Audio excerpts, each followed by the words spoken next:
You're listening to Beyond the Sermon, the podcast of First Methodist Church in Collingswood, New Jersey. On our podcast, the goal is not just to share the sermons we've preached, but to go beyond the sermon and talk about what we're learning and what God is doing in us and in our community. You can find more information about our church at fumccollingswood.org. Thanks for joining us for this conversation.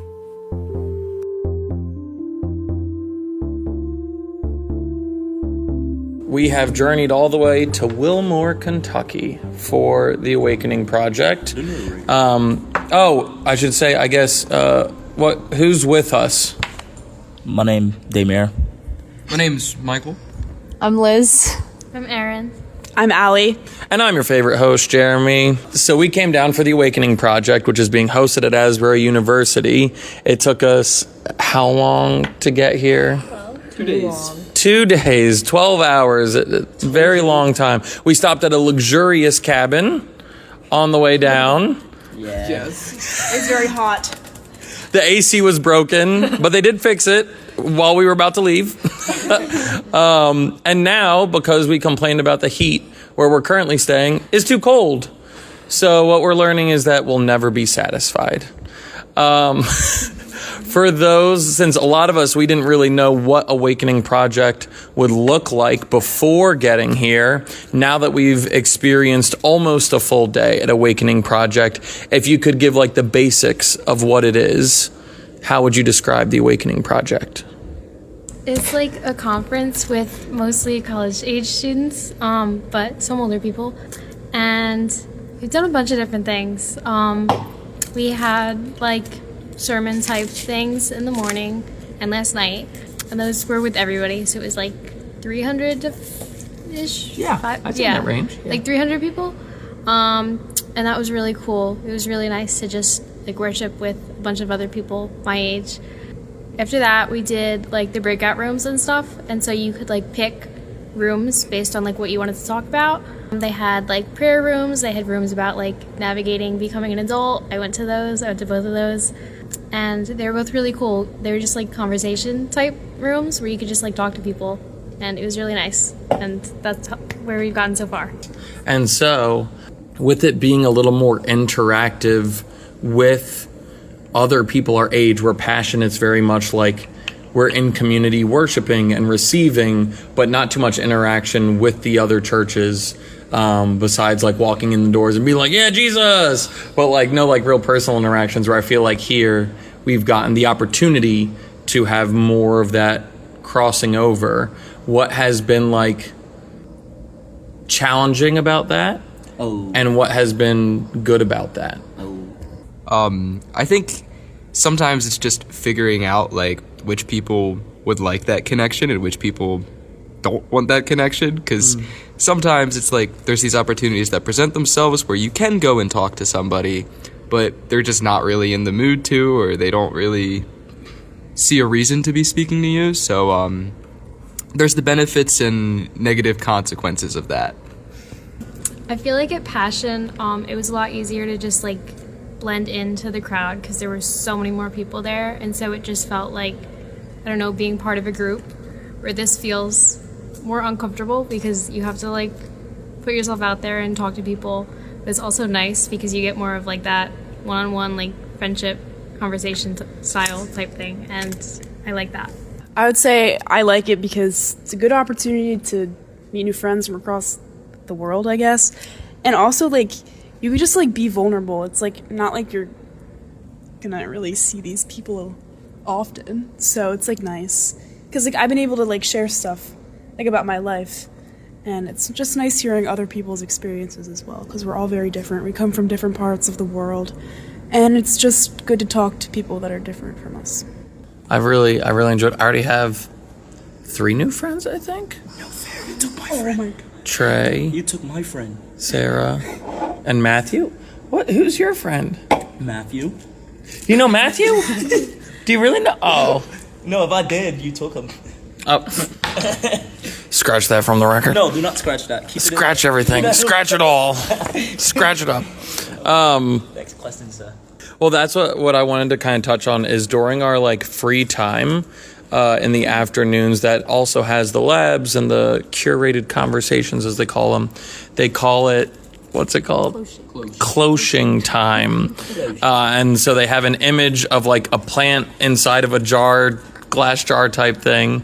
And a cloche is a small protective greenhouse, a space where young plants are nurtured to grow strong before facing the elements. And so I found that like if they're really intentional about making it a safe place where you can be vulnerable and with the freedom to grow without worried of like harm, which I find really freeing within that. How has, to this point, we have so much more I feel like to go. We've only just begun. How has God met you in this time so far? Oh, what I would say, God basically just gave me a clear mindset, and stuff like, cause before I came in here, I was dealing with a lot of stuff, but as I got here, I had heard God's words. It basically just brought back like all the memories I made in Passion. I really liked part of the sermon today about forgiveness. I feel like it really resonated with me. And then like at the second session for like it was relationship with your parents and like becoming an adult, like we touched on forgiveness a little bit, and it was like because he was talking about like forgiving a parent, and I was thinking about that during the sermon already, and I was like, wow, this is like, you know, connecting. It was kind of cool. But I got to talk to an elder, I would say. His name is Richie. He was actually... You got in Richie's group? Yeah. Lucky. And he prayed for me, and yeah, it was a good time. It was a good time. Has God met anyone else in our time so far? They're doing rock, paper, scissors, shoe to see who goes first. Okay. I have to go first.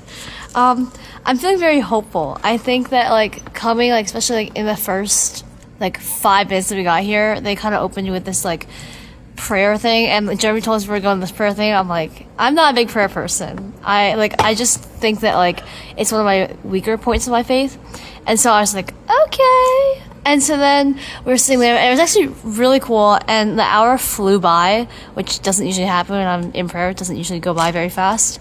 So I kind of like wrote down a bunch of like pre-prayer type things that I wanted, and like a couple of themes, and like I had like theme of the week, like prayer, ? And I was like, okay. And I don't really like prayer. So then today, I literally spent my entire afternoon in sessions revolving around prayer and like starting like a prayer group, and kind of like, I know our church does the prayer sessions like in the morning and at night and stuff, but I don't know, I'm feeling very like hopeful, and like I just like feel something, and I don't know what it is, but like for the summer, and just like, yeah, I just need to figure that out for the rest of the week. So building off of prayer and whatnot, there was this guy who I was with Elizabeth, and we went to this meeting thing session, yeah, and he was talking about prayer, but the guy, he like had a mission trip, and he was in Brazil for many years, and afterwards I went up to him and I asked for him to pray for me in Portuguese about peace of mind, peace of the soul, and things like that. Mikey speaks Portuguese, just so you know. Oh, context, I guess, yes. And sometimes just hearing things in a different language, in a different order of words, can be very impactful. And certainly for me it was. And those were words I needed. So That's so awesome. And so I guess I would end with, since we're less than halfway through, our experience here, what are you looking forward to with the rest of our time?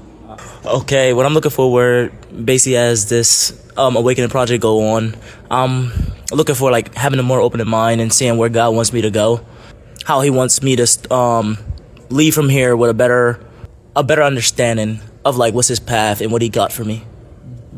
I'd say like probably clarity. I'm just kind of like excited to see like how things unfold, and I feel like I have to talk to like a couple people, but I don't know who. And I'm just like excited to see like what happens, because I'm kind of just like, okay, something's going to, and I'm just in the waiting right now, so I'm just kind of like waiting to see what happens. I'm looking forward to having some questions potentially answered. Been writing down a lot, and gonna be asking them. Adding on to that, I still have a lot of questions to ask, and I want to get a better understanding what the questions is. I'm just looking forward to still meeting new people. We've met a couple people, and everybody's really nice, so I'm just looking forward to that. I'm looking forward to more of the sessions because I feel like they're all so different, but I feel like I get something out of each one. Same. I feel like everything so far has brought something unique but needed. And I'm stoked to see what God does in this time and what he does in and through all of us because of this time moving forward. Well, that's our conversation for today. But that doesn't mean the conversation is over. We'd love to hear your thoughts on these topics as well. To ask a question about anything we've discussed in this episode or to join the conversation, you can head over to fumccollingswood.org/podcast. Thanks for being part of this conversation.